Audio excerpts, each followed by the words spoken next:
y este día nos acompaña la comisionada presidenta de la SEGAIP, Yolanda Camacho. Muy buenos días. ¿Cómo estás? Muy buenos días y buenos días también a tu auditorio.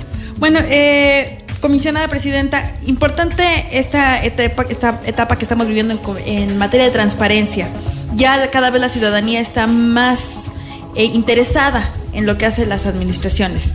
¿Cómo SEGAIP, qué papel tiene SEGAIP en esto? Efectivamente, como bien lo indicas, históricamente tenemos un alza en solicitudes de información y consecuentemente un alza en número de quejas. El año pasado, 2014, se cerró con un total de 7,600 y tantas solicitudes de información a nivel estatal. Esto contando los 58 municipios de la entidad, los 40 y tantas entidades que conforman el Poder Ejecutivo, más los otros dos poderes del Estado. Durante el 2015 estamos haciendo el conteo, pero es importante señalar que únicamente para la SEGAIP recibimos más de 11,100 solicitudes de información.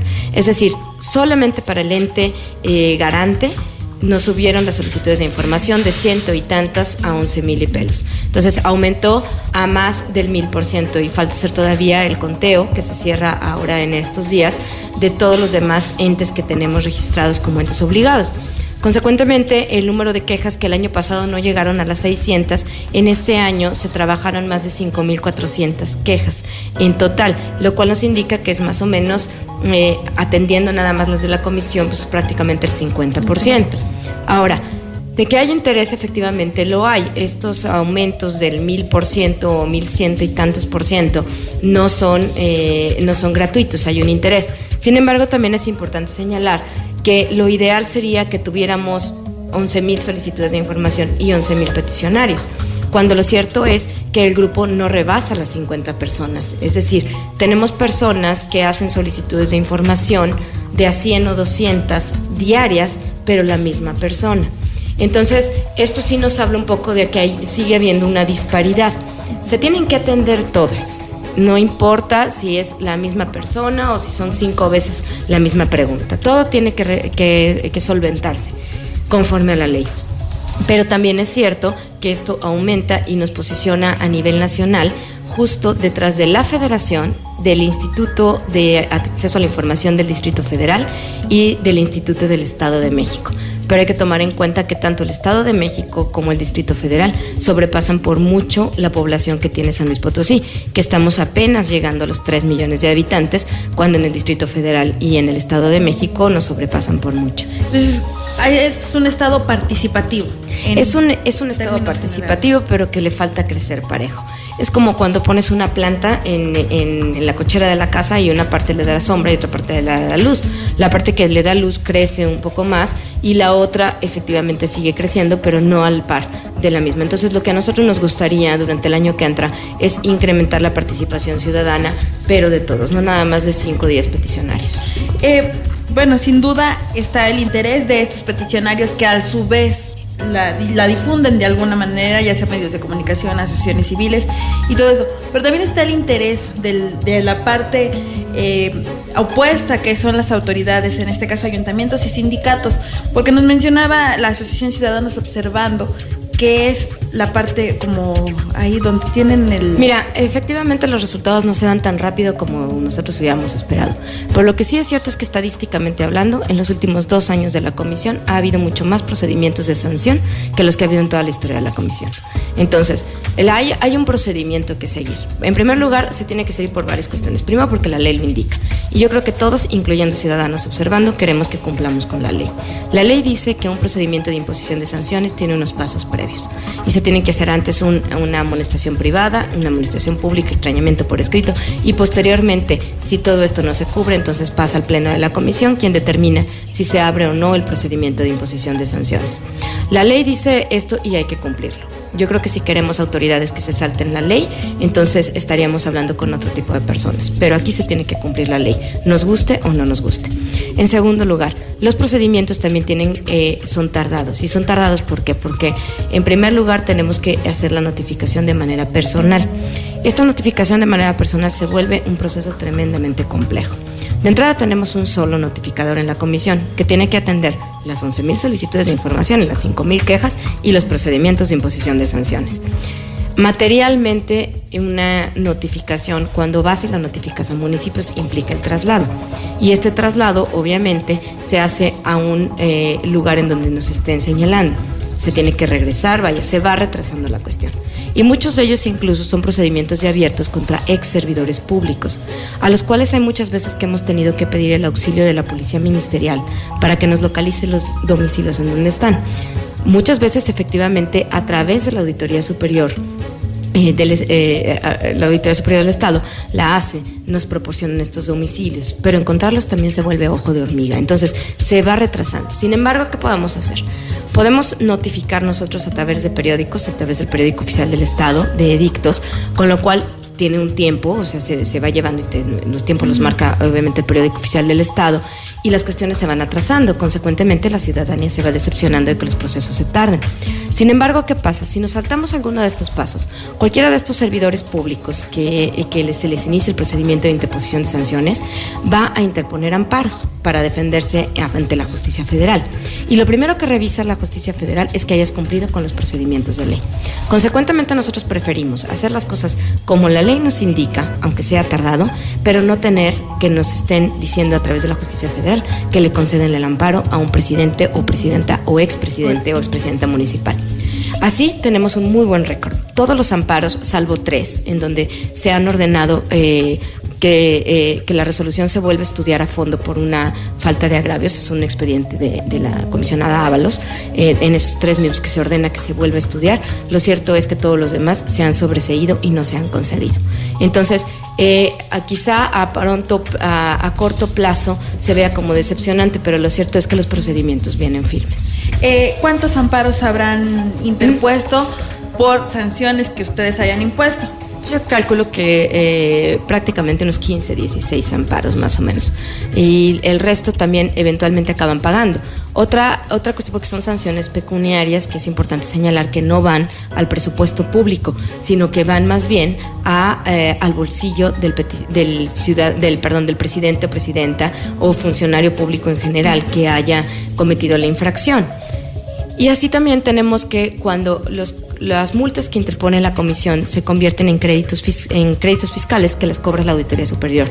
Y la auditoría convenia con ellos. Esta es una parte que a nosotros nos ha causado mucha puntos para pensar, porque parece que fuera tienda de abonos, ¿no? Entonces, abonos chiquitos para pagar poquitos. Esa es otra de las cuestiones, pero también es cierto que eventualmente se van pagando.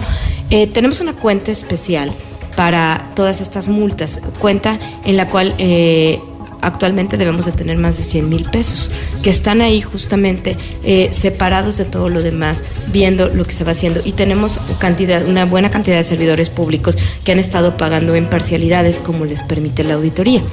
Entonces, sí, son procedimientos ciertos, pero a ver, ¿qué preferimos?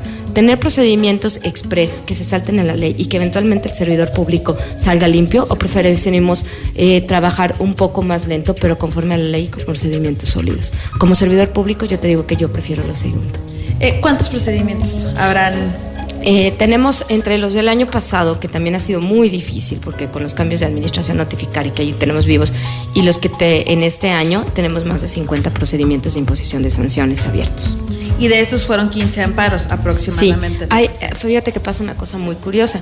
Se amparan algunos, otros simplemente lo dejan y consecuentemente se va y ya se ejecuta. Entonces, esta situación se va. Ahora, también estos 15 que se dan son por multas grandes. Una multa promedio en la comisión ronda entre los 30 y 35,000 pesos. Pero puede irse agravando dependiendo el número de veces que ha sido sancionado y también por datos personales. Cuando tiene que ver con alguna violentación del deber que tenemos los servidores públicos de resguardar los datos personales, las multas pueden llegar a subir hasta 300,000 pesos. ¿Se han cobrado este tipo de multas? Tan grandes no, pero sí tenemos un caso específico de servidor público que tiene más de 5 o 6 procedimientos y consecuentemente todos abiertos, pues multiplícala, ¿no? Los ha estado pagando a mensualidades. A mensualidades, ahí como mencionaba. Licenciada, ¿quiénes son los más sancionados? Los municipios. Definitivamente la cadena que forma la transparencia tiene en su eslabón más débil a los municipios. Hay varios factores que influyen. En primer lugar, es el cambio de administraciones en 3 años. Definitivamente hace que el primer año estén en curva de aprendizaje. El segundo año le agarran la onda. El tercer año se están despidiendo por las campañas. Entonces, esperemos que en esta generación de servidores públicos que acaban de entrar a los municipios, que van a tener la posibilidad de reelegirse, podamos tener mayor continuidad. Entonces coincide en esta parte de que los ayuntamientos siguen siendo el eslabón más débil, y sobre todo los que están más lejanos a la capital, los que tienen no, menos acceso. Fíjate que ahí sí no coincido con la lejanía, es más bien cuestión de voluntad. Efectivamente tenemos municipios que son cercanos a la capital, pero que siempre hemos tenido problemas, ¿no? Y estoy hablando de siempre los 10 años de la convención. El caso de Cerro de San Pedro, por ejemplo, es un municipio que no pasa de 30 minutos de llegar aquí, pero siempre ha habido cuestiones problemáticas con Cerro de San Pedro. Esperemos que en esta administración no se repitan los mismos problemas. Tenemos los casos de cuestiones técnicas, por ejemplo, San Nicolás, Tolentino y Armadillo no reciben señal ni de celular. Entonces resulta muy complicado que cubran todas las expectativas para la página de internet, aunque lo cierto es que estando tan cerca de la capital, pues sí hay elementos para que puedan venir y subir la información aquí a través, por ejemplo, de CEFIM, que tiene un programa fantástico para auxiliar a los municipios en cuanto a páginas de internet. Entonces, no es lejanía, es voluntad. Es voluntad, definitivamente. Comisionada, ayer se da una noticia importante, ahí en la SEGAIP. Van a dar a conocer el contrato de BMW. Se da a conocer la resolución. Esto es importante decirlo a la gente. La comisión tenía un procedimiento pendiente que yo me comprometí a sacar antes de año, cosa que se hizo. En primer lugar, se revisaron los 2 acuerdos de reserva, el 14 y el 16, en los cuales la Secretaría de Desarrollo Económico reservó. En el estudio en la comisión, los comisionados determinamos que se tiene que volver a hacer un nuevo estudio en virtud de que la reserva de la comisión, la reserva de Secretaría de Desarrollo Económico no puede sostenerse, pero sí efectivamente, y es importante que la gente lo vea, una vez analizados el expediente, los 13 anexos que conforman el contrato y un montón de documentos, se ve que efectivamente todavía hay condiciones suspensivas que empatan perfectamente con el artículo 41, las fracciones primera y cuarta de reserva, y que eventualmente van a ser públicas, esto también, pero como acabamos de escuchar en una nota anterior, apenas en enero se va a entregar una primera etapa del PISAR, y es un proyecto que va a estar en su totalidad funcionando conforme a los tiempos hasta el 2019. Entonces hay condiciones que se van a ir cumpliendo, conforme se vayan cumpliendo, entonces se van andando, pero es una resolución que el día de ayer ya fue notificada al quejoso, que es el licenciado Eduardo Martínez Benavente, por quien tengo un gran respeto, por cierto, y también a las 3 entidades de la Secretaría de Desarrollo Económico. Entonces, esto no lo vamos a ver de forma inmediata. Se va a ver parcialmente. Se va a ver parcialmente porque sí hay condiciones que todavía no pueden darse a conocer, todavía. Pero ya hay un montón de información que ya sabemos y que se ha dado y que también se va a tener que ir dando conforme pase el tiempo. Lo que se ordena ahorita en la resolución es que se hagan nuevos acuerdos de reserva, porque esa fue la materia de estudio. Y la comisión desmenuzó muy puntualmente todas estas situaciones y lo iremos viendo. Ahora, ¿qué es lo que sigue? Sigue el cumplimiento. Tienen que emitir un nuevo acuerdo de reserva en 10 días hábiles, pero hay que tomar en consideración que la comisión y muchos entes entraron en periodo vacacional el día de ayer. Okay. Entonces, en teoría, yo paso mis vacaciones en plano informativo. Es muy importante. Y el día 4 de enero es cuando se empiezan a contar los términos. Ok, bueno, comisionada presidenta, pues un gusto haberla tenido, que nos explicara esto, porque es importante que la población conozca que va más allá de la transparencia, la publicación de la información, etcétera. Claro que sí. Y cuando quieran, con mucho gusto estoy a sus órdenes.